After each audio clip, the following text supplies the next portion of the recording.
RLP.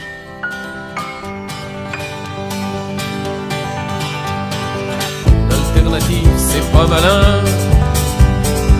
C'est la nuit noire ou le matin. C'est devenir un gros connard, fermé à tout témoin de rien. Et nous là-dedans, qu'est-ce qu'on y fait? On est comme des girouettes rouillées. On sait plus comment s'orienter.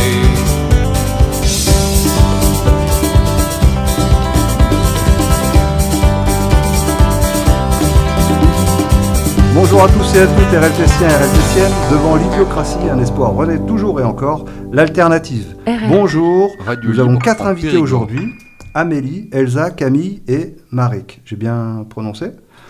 Donc bonjour Marek. Bonjour. Bonjour Camille. Oui, bonjour. Bonjour Elsa. Bonjour. Bonjour Amélie. Et bonjour. Ça va? Ça va. Ça va bien et toi? Ok. Merci. Je vais vous demander en quelques mots de vous présenter un peu. Vous représentez, je le dis à l'avance, mais vous représentez une association qui s'appelle La Place aux Soins, qui est dans le nord d'Ordogne, Sud-Charente. C'est ça à peu près? Ok. Haute-Vienne aussi un petit peu? Haute-Vienne. Une partie d'Haute-Vienne. Ok. Qui veut commencer à se présenter rapidement? Profession, pas besoin de l'âge, mais au moins qu'on sache d'où vous arrivez. Ben, je peux commencer. Bon, moi, je m'appelle Camille, donc je suis médecin généraliste de formation. Actuellement, je travaille en tant que remplaçante et pour le département de la Dordogne. Et je suis dans le projet depuis le début. On va peut-être en parler après. Moi, c'est Elsa. J'ai une formation d'éducatrice spécialisée. Et j'ai rejoint le projet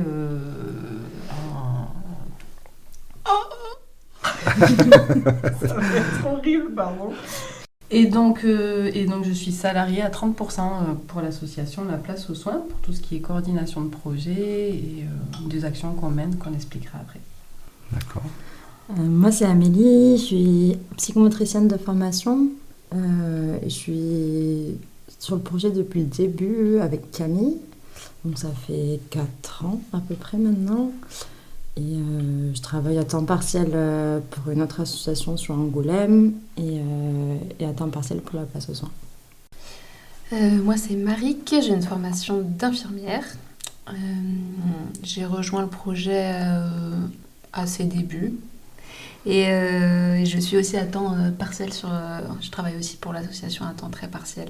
Et je suis en cours de reconversion. J'aimerais pratiquer de la médiation animale, qui pourrait aussi rejoindre le projet de l'asso à long terme. D'accord. Vous n'êtes pas toutes les 4 originaires de Dordogne? Vous venez d'où un peu de vos contrées? Moi, je viens de Marseille. Marseille? Marseille, ouais. Ah, ça s'entend pas. D'accord. Et pourtant. Moi, je viens d'un petit village dans l'Aveyron. D'accord. Moi, je viens d'Avignon et on est arrivé quasiment en même temps sur le territoire avec Camille et Marek, si je ne me trompe pas. Il y a 5 ans maintenant, à peu près. Ouais. Et moi, je viens de région parisienne. D'accord. Et pourquoi vous êtes arrivé en Dordogne? Qu'est-ce qui vous a fait venir jusqu'à nous? Moi, je suis arrivée, pas en Dordogne, mais en Haute-Vienne, du coup, il y a 12 ans maintenant, pour faire l'école d'éduc. Je suis restée.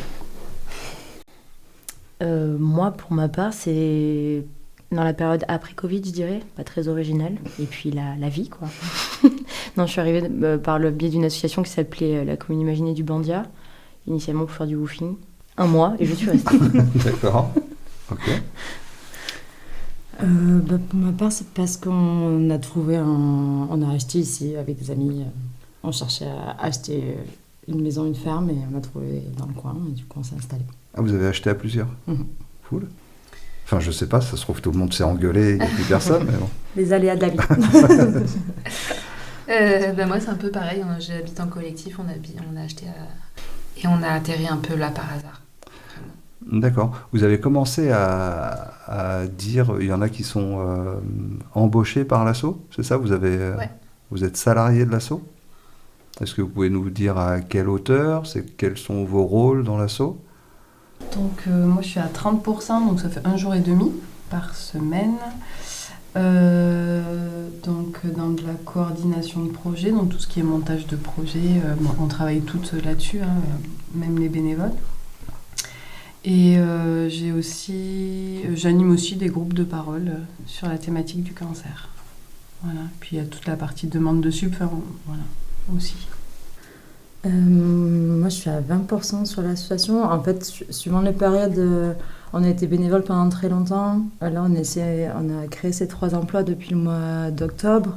On essaie de les pérenniser aujourd'hui. Voilà, on essaie de monter des projets pour faire en sorte que ces emplois restent pérennes le plus longtemps possible.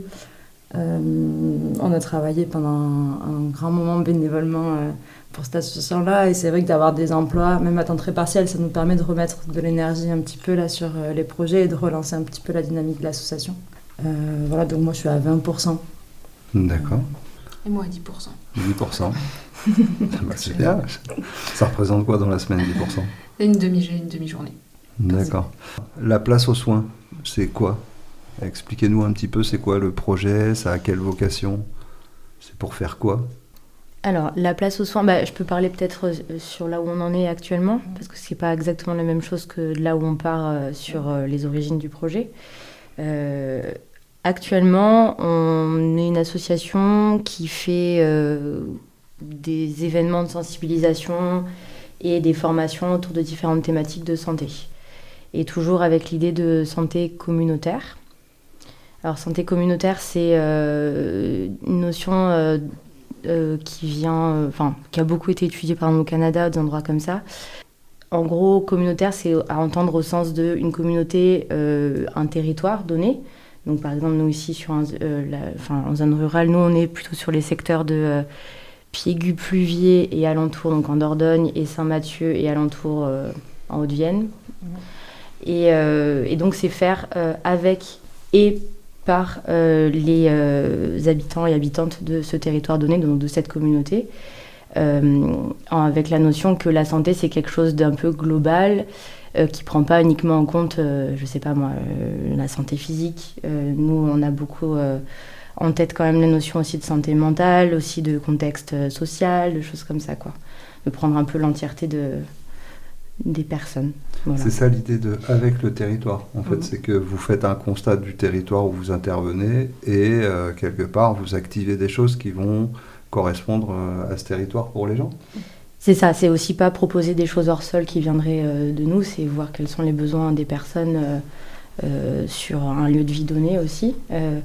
Dans ces histoires de santé communautaire aussi, il y a quand même pas mal de notions d'éducation populaire, donc c'est aussi faire avec, quoi. C'est pas nous proposer quelque chose qui vient directement. Donc ça, c'est l'idée un peu théorique. Vous confirmez les filles. Le départ de votre action, c'était quoi? C'est quoi la différence? Parce que tu as voulu tout de suite arriver à ce que vous faites aujourd'hui, mais c'est quoi la différence entre l'idée de départ et l'idée d'aujourd'hui? C'était quoi l'idée de départ? On s'est rencontrés du coup quand on est arrivé sur le territoire avec Camille. À l'époque, il y avait Lénie qui est médiateur en santé. Et assez vite, on s'est rendu compte que sur le territoire dans lequel on avait envie de vivre, il n'y avait pas forcément de structure pour laquelle on pouvait travailler et qui correspondait vraiment à ce qu'on avait envie de faire. Et du coup, on s'est assez vite posé la question de qu'est-ce qu'on avait envie de monter pour avoir un lieu de travail qui nous parlait. Et à ce moment-là, en fait, on est tombé sur des exemples de centres de santé communautaires. Donc, c'est des centres de santé qui existent la plupart dans des grandes villes, donc à Marseille, Paris, Grenoble.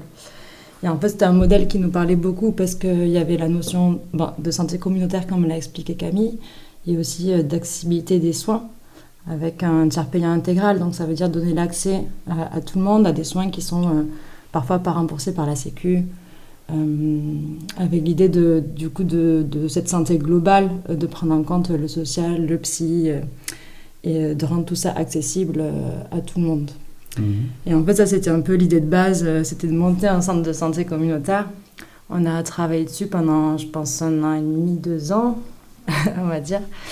Et après, on a eu plein de difficultés très variées, et avec une équipe qui était petite, du coup, en termes d'énergie, on s'est un peu fatigué. Et du coup, l'année dernière, au mois de juillet, on a essayé de refondre le projet un petit peu de se reposer la question de qu'est-ce qu'on était en capacité de faire aujourd'hui et de voir comment on pouvait ne pas trop se fatiguer et qu'est-ce qui nous plaisait réellement dedans dans l'asso.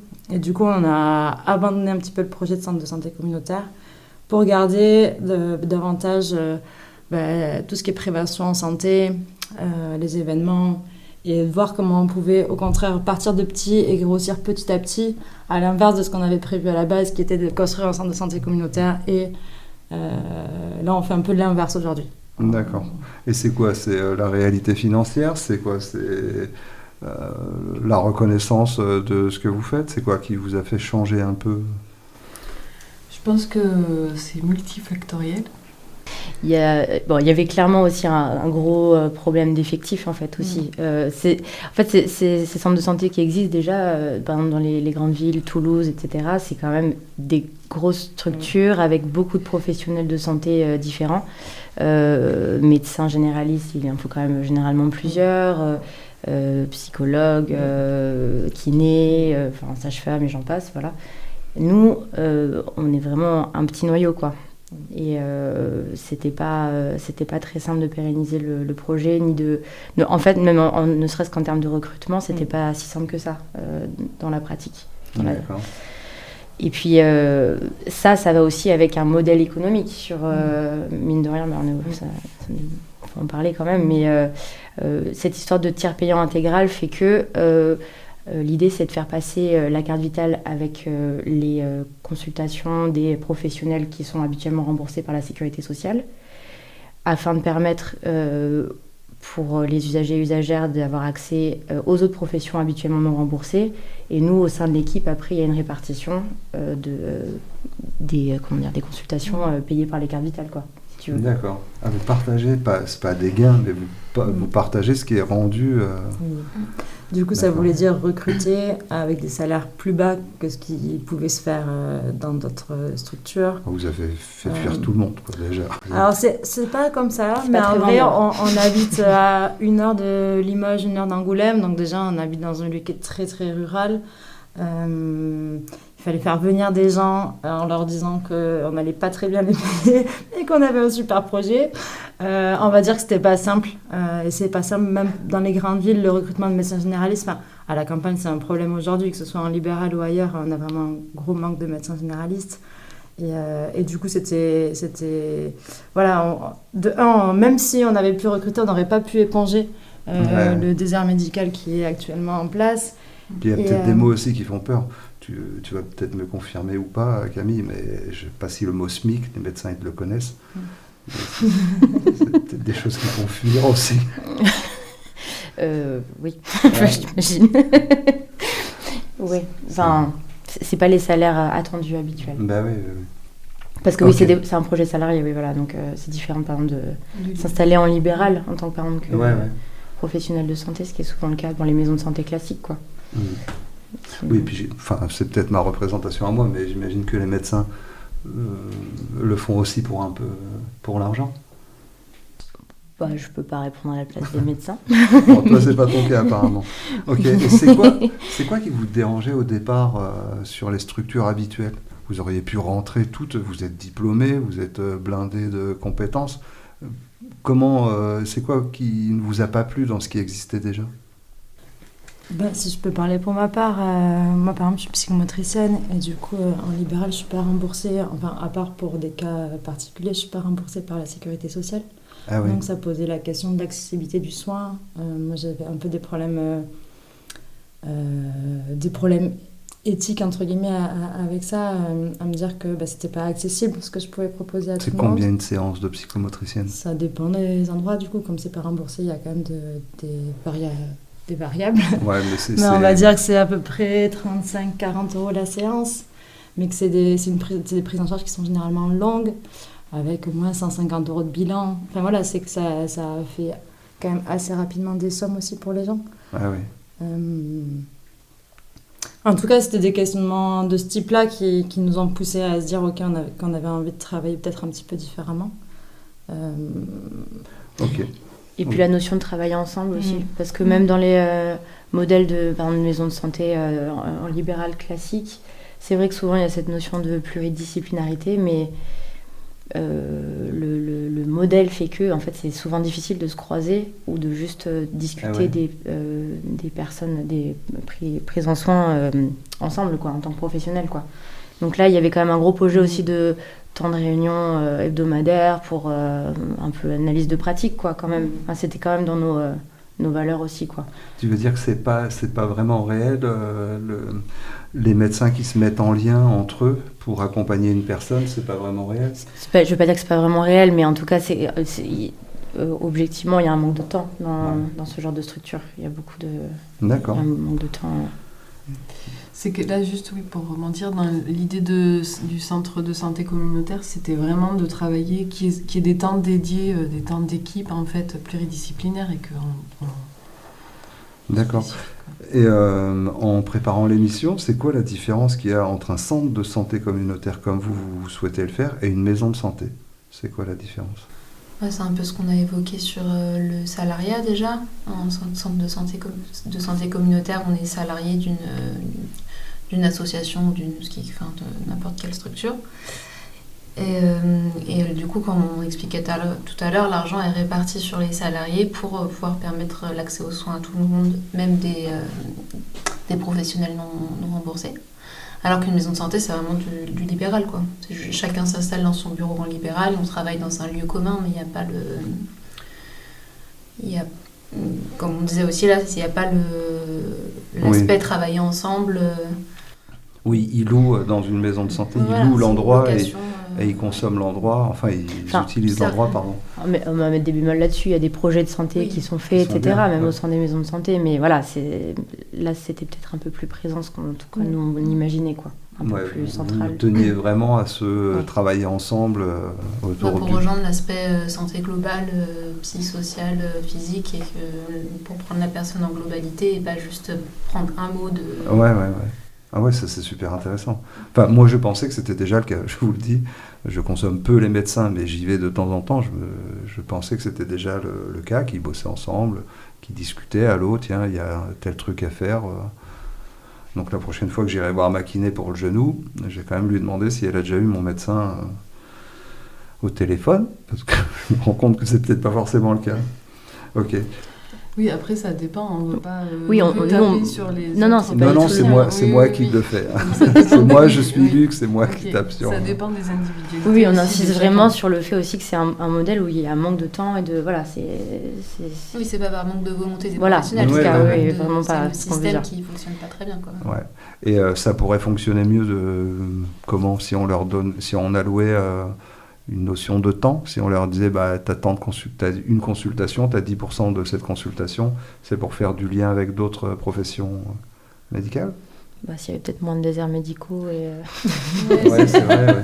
De manière générale, j'ai envie de dire plus de professionnels de santé, parce que du coup ça fait qu'il y a plus de patients et patientes à prendre en soin aussi, ce phénomène-là. Ouais, c'est vrai que c'est un peu l'abattage, les pauvres, je les plains de ce côté-là quand même, parce que c'est un peu l'abattage pour eux. Enfin, au moins le médecin généraliste, le mien c'est un peu... Ok, oui, ça vit comment alors une asso comme la vôtre? Vous faites des actions. Ok, qu'est-ce qu'il y a d'autre? Il y a des subs, ça vit comment? Au niveau financier? Ouais. Il y a des subventions, il y a des actions, il y a une petite part de dons. Des dons? On peut faire des dons? On peut faire des dons. Vous pouvez faire des dons. Ouais. On a eu une subvention, en fait, vu qu'à la base du projet, c'était le centre de santé, il y a eu une aide de la région, une subvention pour nous aider dans ce projet-là. Et du coup, comme disait Amélie, en juillet dernier, on a vu avec la région pour expliquer un peu la refonte du projet. D'accord. On a eu aussi parfois des subventions de la MSA. Après, la MSA, c'est pour des actions de prévention, des actions plus concrètes, en fait, ponctuelles. Mais c'est toujours, ça prend du temps aussi, parce que c'est un projet qui est sur des demandes de sub, sur des actions de prévention. Ça a quel écho, vos actions, enfin, l'idée de monter cet asso, ça a quel écho au niveau de l'administration, au niveau des collectivités, même au niveau du public? Ça a quel écho? Ils perçoivent ça de quelle manière? Peut-être qu'on peut préciser quand même qu'au début du projet, on était suivi en économie sociale et solidaire sur Limoges. Ah oui. Ça a duré combien de temps finalement Presque 2 ans, 3 ans. 3 ans. Ils ont été sympas, ils ont dû. Ils nous ont suivis longtemps. Mais c'est vrai que ça donnait quand même un peu une certaine forme de visibilité auprès des institutions, je pense quand même. Notamment pour recevoir la subvention de la région qu'on a pu avoir. Puis nous accompagner aussi sur... nous, c'est pas notre cœur de métier de faire vivre une association. On n'avait pas forcément toutes les compétences, que ce soit en termes de création de budget, que ce soit en termes de communication. Et c'est des choses sur lesquelles ils nous ont quand même bien accompagnés au début. D'accord. Oui, ça a été reçu d'une bonne manière, c'est un bon accueil. Ah oui, oui. Ouais, il n'y a pas eu d'espèce de rejet en disant des fois les choses nouvelles, elles ne sont pas toujours bien appréciées. Quoi. Si, il y a toujours de toute façon des gens qui sont réfractaires au nouveau. Oui, ouais. voilà. Donc, ce qu'on a pu quand même se rendre compte, c'est que les gens avaient plus envie de médecins que d'éducateurs spécialisés, par exemple. Parce que aussi c'est quelque chose qui est méconnu et que les gens on est vraiment dans des déserts médicaux, donc voilà. Vous avez eu des soutiens d'une mairie qui vous aurait dit je vous propose un local pour que vous puissiez exister. On a eu le soutien et on remercie d'ailleurs la mairie de Marval qui nous soutenait quand même dans le projet. Et donc c'est nous qui avons, suite à diverses raisons, qui avons stoppé ce projet-là, mais la mairie de Marval nous suivait dans le projet. Ouais, super. L'ARS aussi, elle nous suivait, mais il y a des conditions en fait il fallait minimum 2 médecins pour pouvoir avoir des financements pour développer plus le projet. Donc il y a des conditions en fait qu'on ne remplissait pas. Quoi. Ah ouais. Donc voilà, ça fait partie des facteurs qui ont fait qu'on a mis de côté ce projet-là. Voilà. Ok, on va se faire une petite pause avec une musique que vous avez choisie. Alors c'est, est-ce que l'une d'entre vous veut la dire? C'est You and Me de Meute. À tout à l'heure.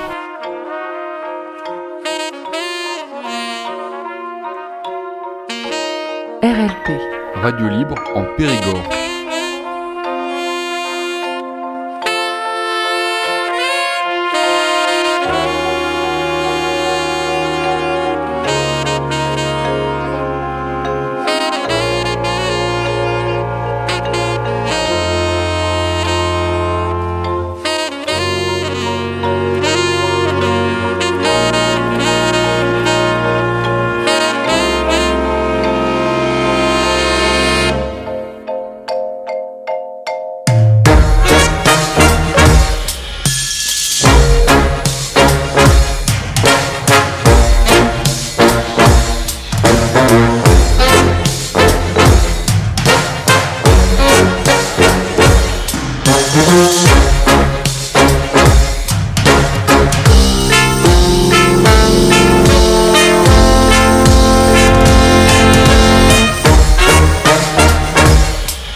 RLP, Radio Libre en Périgord.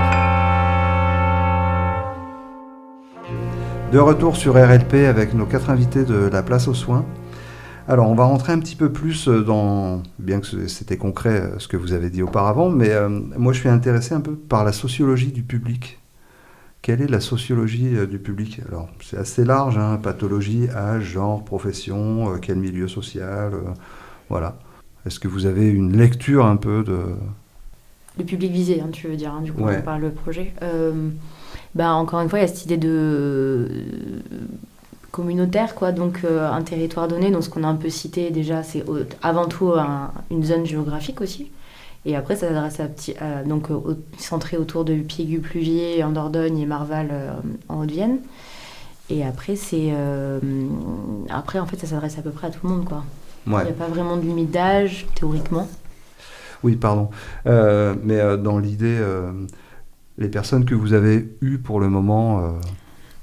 Ça dépend pas mal des événements concrets. Pour l'instant, sur les événements, ça dépend des thématiques. Donc on a fait par exemple un cycle sur la santé des femmes, où là, ça a été un public plutôt jeune quand même s'il y avait quelques personnes âgées. On a fait un cycle autour de la santé mentale. Là, ça a touché de façon un peu plus large, on va dire, le public. Le dernier événement qu'on a fait, c'était autour des champignons et de la santé. Oui. Et là, c'était plutôt des personnes âgées qui sont venues. On va dire que suivant ce qu'on propose, on a un public qui est différent qui vient. Nous, on n'est pas axé sur un type de public. Ce qu'on essaie de faire, c'est à la fois de proposer nous des choses qui nous parlent et à la fois d'écouter si des gens ont des problématiques de santé qu'ils ont envie de partager ou des questionnements sur une problématique. On se sert de ça et on organise quelque chose autour de ça. Ce qui fait qu'en fait, suivant et les propositions qu'on a et les propositions qu'on fait, on a un public qui est quand même très différent qui vient. On essaie d'élargir notre public parce qu'il y a nos cercles, nos réseaux à nous, on va dire, qui viennent généralement aux événements. On essaie d'élargir ce public-là pour toucher toutes les personnes du territoire. On va dire que c'est en cours, on commence à être de plus en plus connus vers chez nous. Ça se fait petit à petit, quoi. D'accord, je précise pour les champignons, parce que moi j'avais mal compris au départ. C'est pas les mycoses, c'est pas les champignons hallucinogènes, c'est les champignons, les cèpes. Mais oui, moi je pensais au départ à les mycoses. Tiens, il y a eu un sujet sur les mycoses, ok. J'imaginais qu'il y avait des photos et tout ça. Vous, de quel milieu social vous êtes? Vous diriez que vous êtes d'un milieu favorable, favorisant? Pas du tout. Le blanc. Alors moi, je peux dire que je me considère clairement dans un milieu favorisé. Oui. Favorisé? Oui. Ok. Mais je sais pas si ça va amener beaucoup. Je viens de quel milieu, moi? Ouais. Tes parents, ils faisaient quoi? Mon papa était maçon et ma maman était formatrice dans un lycée professionnel. D'accord. Amélie? Mon père est maçon et ma mère est orthoptiste. D'accord. C'est ça, je sais pas si c'était la question sur le travail de nos parents, mais je me sens plutôt privilégiée. J'ai fait des études supérieures. Je me sens plutôt privilégiée. D'accord. Et Marek? Oui, moi aussi. Enfin, mes parents étaient... ma mère était institut, mon père organisait des colonies de vacances. Ah ouais, comme moi. C'était dans le social. Ah ouais. Et du coup, sur le territoire où vous êtes. Donc vous faites Pluviers, Piégu, et le troisième c'était quoi? Après c'est côté ouest de Vienne, on peut dire, ouais, Saint-Mathieu, Marval, Chalut aussi, mais c'est Saint-Mathieu, Marval. Ah, vous couvrez quand même un territoire assez conséquent quand même. Bah ça, c'est fait un peu par hasard aussi, parce qu'on habite un peu à la frontière des 3 départements. Ok. Et dans les actions que vous faites, alors, j'ai compris qu'il y avait des actions de formation, il y avait des actions de sensibilisation. Quelle autre action il y a? Vous montez un festival, j'en sais rien. Ah, pas encore. Pas encore.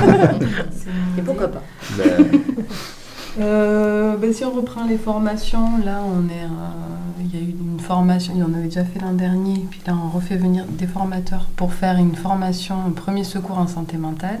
C'est dans l'air du temps, parce que j'ai vu plusieurs annonces sur Internet là-dessus, sur la santé mentale. Quelles sont les autres actions de formation que vous faites? L'idée des formations, c'est de faire donc, du coup, les premiers secours, de rendre accessibles les premiers secours, on va dire, plus classiques. Encore une fois, au vu de là où on vit, ça paraît très important que chacun sache réagir lorsqu'il y a des blessés ou des choses comme ça. Juste parce que le premier hôpital n'est pas juste à côté. Ouais, donc du coup, notre idée à nous, là, c'est qu'on est en train de se former en interne pour être formateur et pour pouvoir après donner les formations de PSC, donc de premier secours citoyen et de premier secours en santé mentale, et de pouvoir les proposer dans les différents villages qui sont dans notre territoire. Voilà, ça c'est au niveau des formations. Du coup, c'est les 2 axes un petit peu de formation qu'on a retenus pour l'année qui arrive. D'accord. Si on est embêté, moi j'habite en plein milieu d'une zone rurale, mais vraiment on est embêté, on peut vous appeler, type SAMU, SOS médecin ou je sais pas. Ah non. Alors, sinon il y a le 3114 pour tout ce qui est santé mentale. Non, l'idée c'est plus que chacun sache réagir. En plus, on est dans une zone rurale où tout le monde bricole, fait du jardin, et on va dire que les accidents arrivent assez vite. Ouais, dans une idée de bons réflexes initiaux, quoi. D'accord. Par exemple, récemment, sur le marché d'une des communes vers là où on vit, il y a eu un arrêt cardiaque aussi. Ah oui. Exemple, des choses comme ça. C'est un peu l'élément qui nous a remotivés. C'est aussi ça, c'est quels sont les besoins, enfin qu'est-ce qu'on constate aussi. Bon, ça a été nous, c'était notre idée à nous pour le coup, mais qu'est-ce qu'on constate vers les lieux où on vit en termes de besoins et qu'est-ce qu'on a envie de proposer. Donc, par exemple. D'accord. Bon, en préparant, vous m'aviez parlé de formation autour des écrans. Ah. L'idée, comme on l'a dit un petit peu tout à l'heure, c'est de faire des cycles d'événements sur des thématiques. Mais c'est un cours, quoi. En dehors des écrans, il y a d'autres... Oui, comme j'ai pu aborder tout à l'heure, moi je fais des groupes de parole sur la thématique du cancer. Donc pour le moment c'est à Chalut, en Haute-Vienne et bientôt à Piégu. Voilà, c'est pour toute personne, je fais un appel. Ouais. En gros, c'est pour toute personne qui ont envie d'échanger sur le vécu en lien avec la maladie, de rencontrer d'autres personnes qui ont vécu la maladie, qui sont passées par là aussi. Donc voilà, c'est ouvert, c'est des petits groupes, maximum 6 personnes, c'est ce qu'on a pensé. Et ça peut être tout thème confondu? Alors, ce qui rejoint les personnes, c'est d'avoir vécu ou de vivre un cancer. Mais voilà, alors tout thème confondu, il y a toujours le lien du cancer. Ouais. Après, c'est des thématiques qui vont se construire dans le groupe, à discuter ensemble. D'accord. Vous ne feriez pas des groupes de parole sur l'alcoolisme, sur des choses qui peuvent toucher notre territoire? Ça a été évoqué ça au début et c'est des choses qui sont en réflexion aussi, la thématique des addictions. Ouais. Voilà, mais là pour le moment on se concentre sur, sur ça, mais c'est vrai que les addictions aussi, on a pas mal de thèmes en fait qui nous questionnent et qui questionnent aussi le territoire en fait, et les addictions, c'est un thème qu'on va creuser aussi. Et peut-être préciser que de toute façon, en tout cas, ces idées de groupe de parole, c'est sur le modèle de la PAIR, PAIR. Tu peux expliquer un peu plus, s'il te plaît? En fait, on n'est pas des psychologues, on n'est pas là, c'est pas la casquette professionnelle, c'est la PAIR.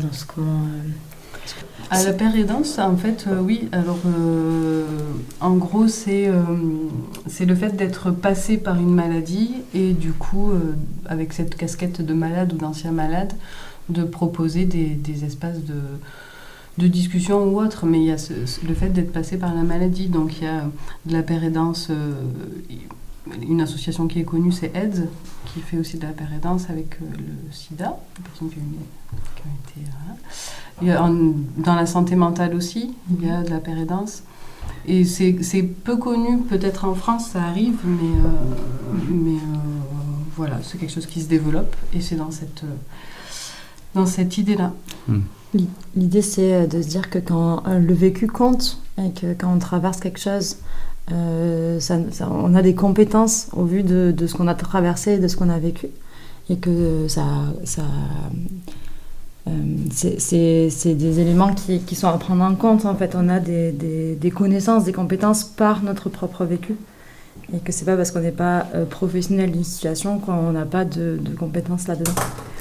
Et c'est le cas d'ailleurs, ça me fait penser au réseau au réseau des Fraisiers, qui est un réseau d'entraide autour des souffrances psy qu'on a créé, qui pour l'instant est centré sur Chagny-Reilhac, mais qui intervient un petit peu dans les communes alentours, qui est sur le principe de la pérédance. Et c'est un réseau qui est soutenu par la Place aux Soins, c'est un réseau indépendant. Donc on fait partie du réseau, en tout cas Elsa et moi. Il n'est pas rattaché directement à la Place aux Soins, mais la Place aux Soins nous soutient. Et l'idée, c'est qu'il y a une dizaine de bénévoles qui viennent en aide aux personnes qui sont en souffrance psy sur le territoire. Je trouve ça hyper cohérent, l'idée de la pérédance avec l'idée de centre de santé communautaire. Il y a toujours la question sur le réseau. Alors, est-ce que vous fonctionnez en réseau ? Tu as commencé à en parler. Est-ce que vous avez des soutiens par d'autres assos ? Est-ce que vous vous formez via d'autres assos ? Est-ce que vous avez des liens à un réseau ? Pardon. Là, pour les groupes de parole, en tout cas, c'est vrai qu'on est en lien avec 2 espaces de vie sociale. Donc, il y a l'espace de vie sociale, l'Envolée, qui est à Chalut, qui, du coup, avec la commune de Chalut, qui nous prête un lieu.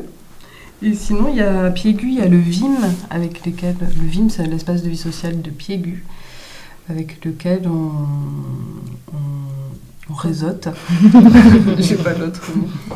Donc ça, c'est des lieux qui sont aussi dans la démarche de communautaire, pas de santé communautaire, mais il y a toute une... Ils font aussi avec les habitants et pour les habitants.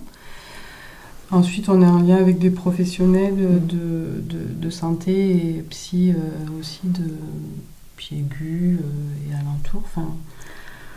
Oui, puis il faut savoir qu'on n'est pas du tout spécialiste de tous les sujets dont on parle, et du coup, assez souvent, on fait venir des associations ou des gens qui maîtrisent, on va dire, mieux les sujets que nous. Nous, on va souvent être des coordinateurs et mettre en lien des gens. C'est vraiment comme ça qu'on voit le plus souvent notre rôle, notamment sur les événements, parce qu'on n'est pas spécialiste de toutes les questions et qu'on ne peut pas répondre à tout. Et du coup, c'est vrai que très souvent, on fait appel à d'autres associations, on monte des projets avec d'autres associations. Et du coup, suivant les thématiques, on fait appel à différentes personnes. Ça fait réseau. Ok, on va glisser sur une autre petite pause musicale. Donc le son, ça s'appelle Tchégué, et c'est chanté par Tchégué.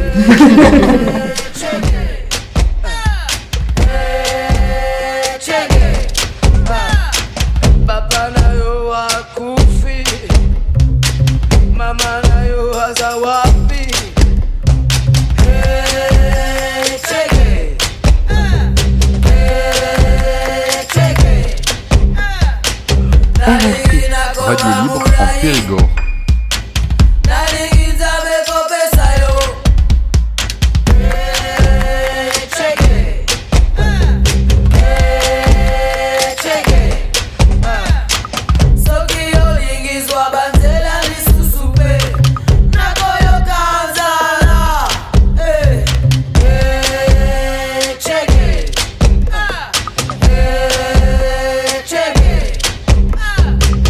Sina yo was a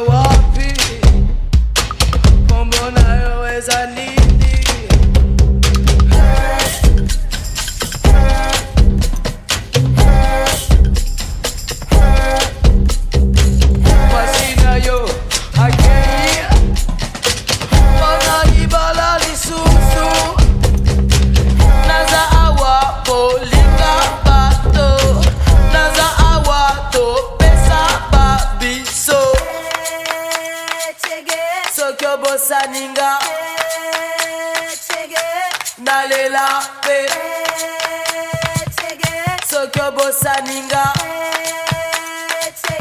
Ganalela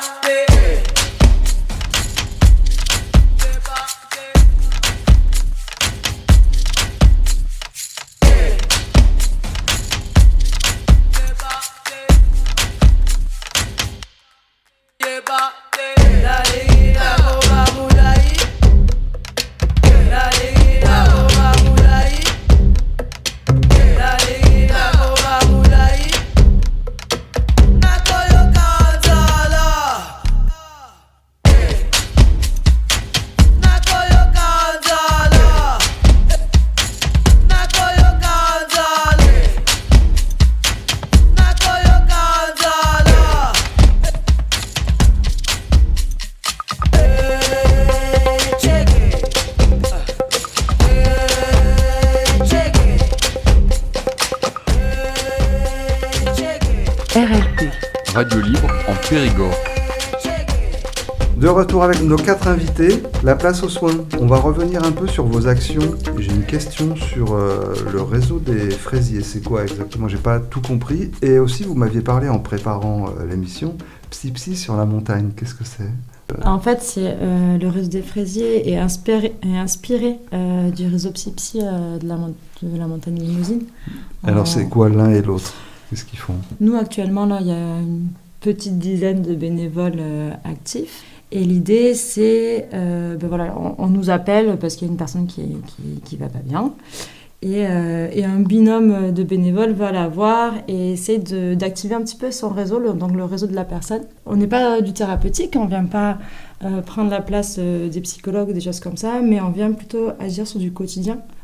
Sur un peu un vide qu'il y a actuellement, l'idée c'est de se dire en fait il y a des fois quand ça va pas bien, on n'est plus en capacité de se faire à manger, on n'est plus en capacité de conduire, des choses comme ça, et du coup le réseau vient aider les personnes sur plus des actes de la vie quotidienne. Du coup le lien avec le réseau Psy c'est juste qu'on s'est inspiré d'un fonctionnement qui marchait déjà là-bas. Et qu'on a à peu près créé la même chose.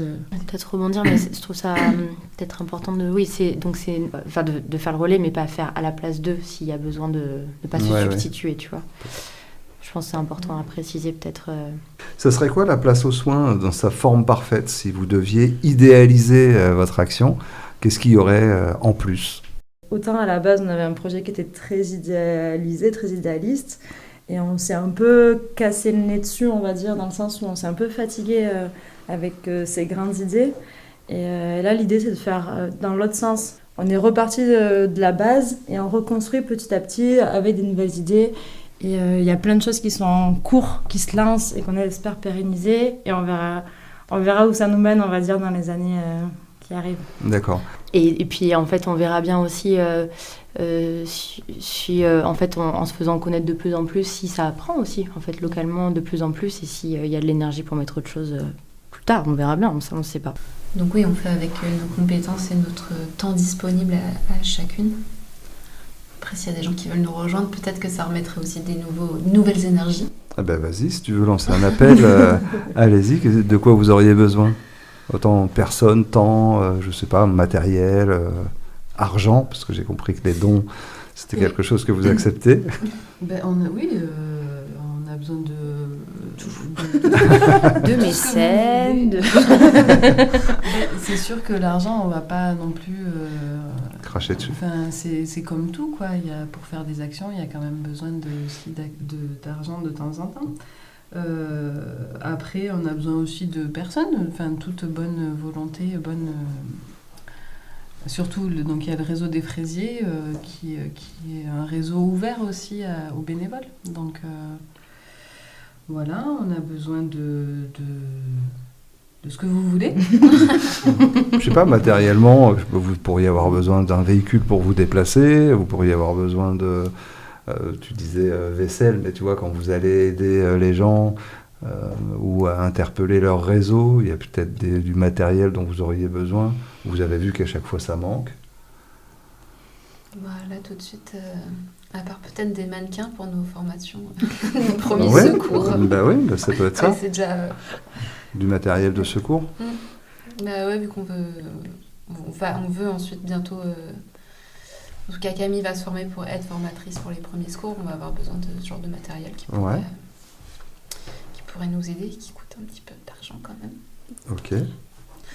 Et après, on est aussi dans une démarche où tous nos événements sont à prix libre, parce qu'on a envie que ça soit accessible à tous. Ah oui, c'est pas enfin, il n'y a pas d'obligation de payer. Non.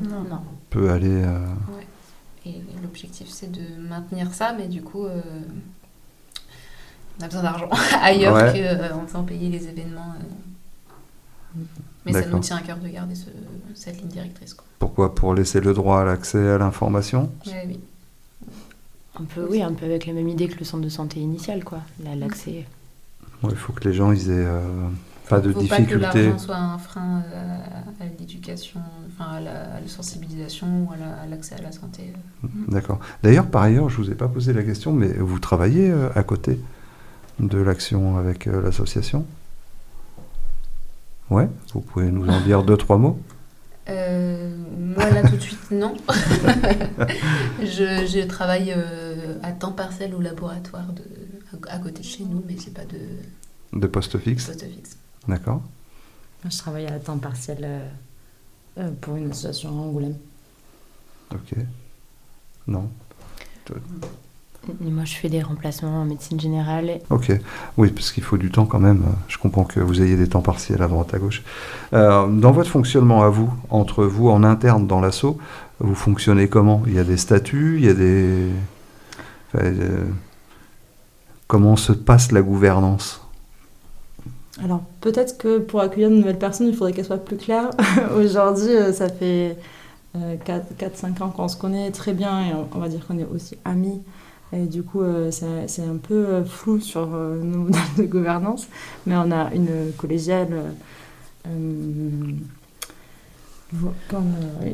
collégiale qui avec des représentants légaux. C'est une association, déjà, je ne l'ai pas dit. Mais après, en termes de rôle, on travaille plutôt de façon horizontale. Les rôles ne sont pas définis. On va dire qu'on prend les actions dans lesquelles on se sent le plus à l'aise. Également, en fait, chacune prend un aspect à traiter, que ce soit de l'administratif ou des choses comme ça. C'est réparti entre nous. D'accord. Suivant un peu nos compétences. Oui, quand vous prenez une décision, il faut que tout le monde soit d'accord, ou celle qui veut le prendre en charge y va et les autres la soutiennent juste. Il n'y a pas de notion d'accord forcément. Bon, on est quand même... En fait, on est souvent d'accord. Ah ouais. Ouais. Puis c'est peut-être pas qu'on soit d'accord, mais c'est qu'en tout cas, personne n'émette de désaccord. Donc peut-être qu'à un moment, j'aurais pas d'énergie pour soutenir un truc, mais si elles le font, je suis OK pour que ça se fasse, mais il n'y a pas de... En tout cas, on n'a jamais eu la problématique de quelqu'un qui a dit non, ça c'est mort, c'est pas possible. Donc, on va dire qu'on est d'accord sur des valeurs communes, et ça c'est important. On a travaillé les mêmes valeurs, on a travaillé pas mal. Un an. Voilà. On se connaît assez bien là-dessus, donc c'est vrai que ça vient pas nulle part non plus. Ouais. Quelles seraient les actions que vous refuseriez l'une et l'autre ? Je pense que par exemple, l'accessibilité c'est une de nos valeurs. L'horizontalité, c'est une de nos valeurs. Ça, c'est non négociable, ok. Et après, en fait, avec ces valeurs-là, on va dire qu'on peut mener peu importe le type d'action qu'on mène dedans. Du coup, il n'y a pas de fonctionnement pyramidal, il n'y a pas de choses comme ça. Vous ne faites pas de vote à main levée ? Non. On fait souvent des réunions.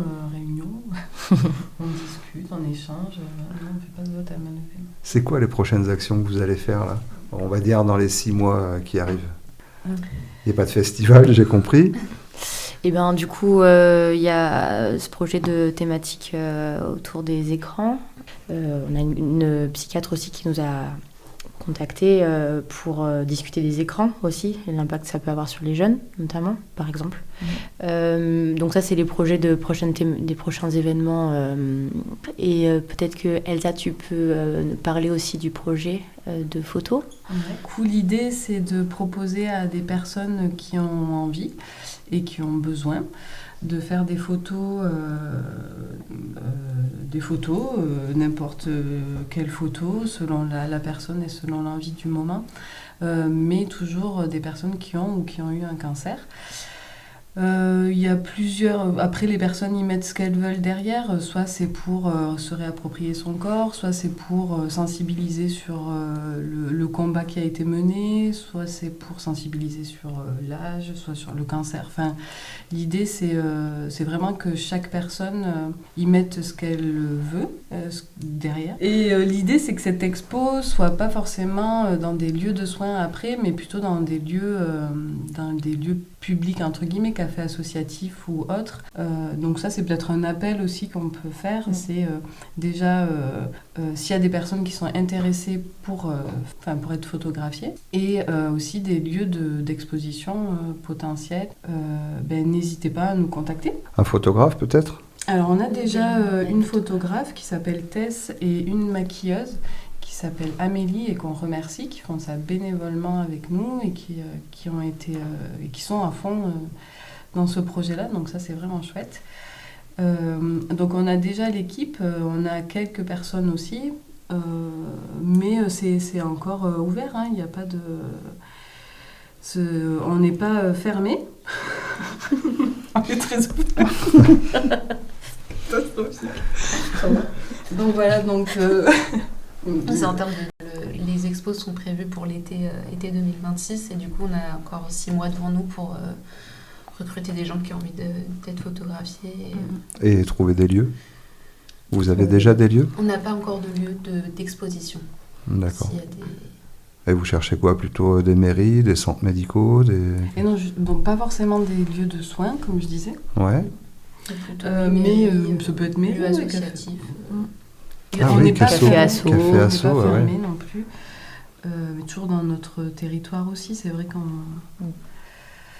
Voilà. Et pour les groupes de parole, pareil, c'est ouvert. Hein, c'est ouvert. Il y a un peu de fatigue. Ok. Pardon, t'as pas terminé ? Tout est ouvert.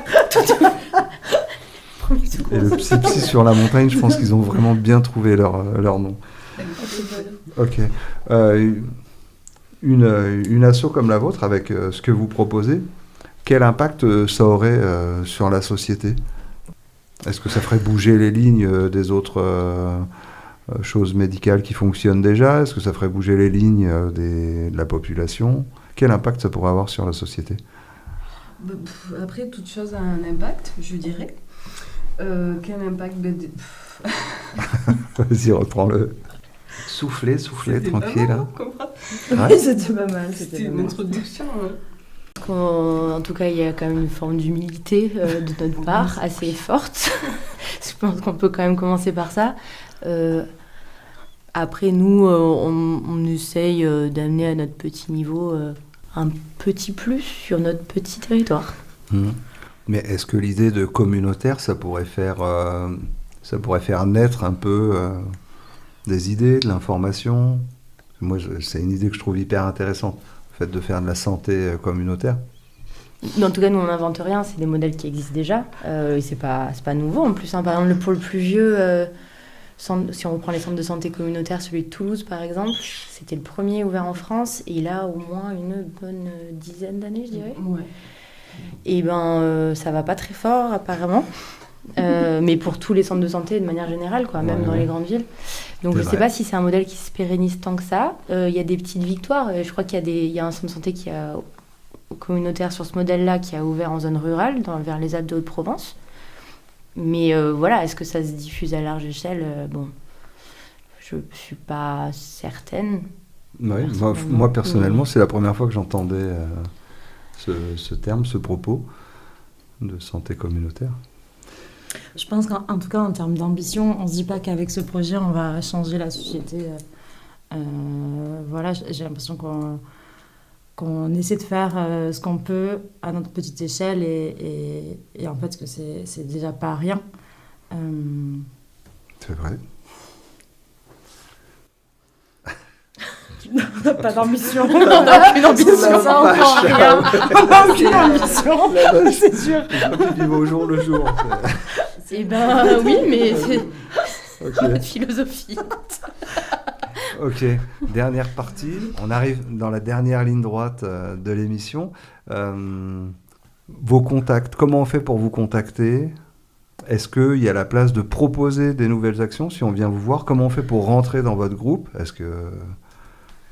Alors, les contacts. On a différents moyens de nous contacter. On a un mail, c'est ce qui marche le mieux, je pense.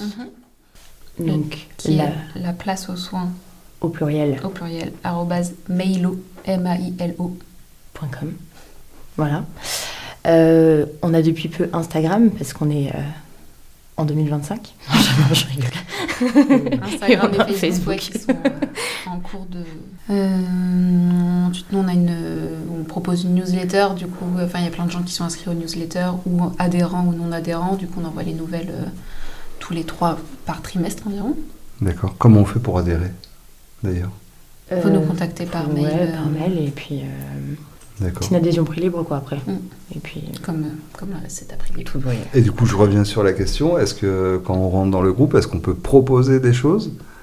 Des actions je sais pas, moi, par exemple, je serais intéressé sur la parentalité.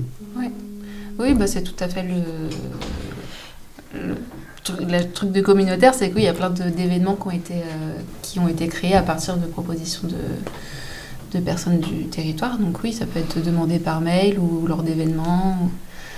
On va essayer d'installer au VIM à Piégu une boîte à idées aussi, on va parler de ça, pour que les gens puissent glisser les envies de thématiques ou s'il y a des professionnels aussi qui ont envie de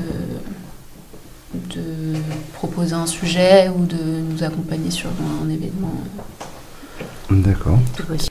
Donc on arrive à la fin de cette émission. Si vous voulez contacter la place aux soins et prendre une place, alors rappelez-vous que vous pouvez adhérer, vous pouvez aussi faire des dons. N'hésitez pas à nous écrire. Le plus facile, c'est par mail. Je voulais aussi rajouter par rapport au réseau des fraisiers. Du coup, le réseau des fraisiers, il peut être contacté par téléphone au 07 66 22 70 05. Qu'est-ce qu'on peut vous souhaiter pour cette fin d'année, cette nouvelle année qui arrive ?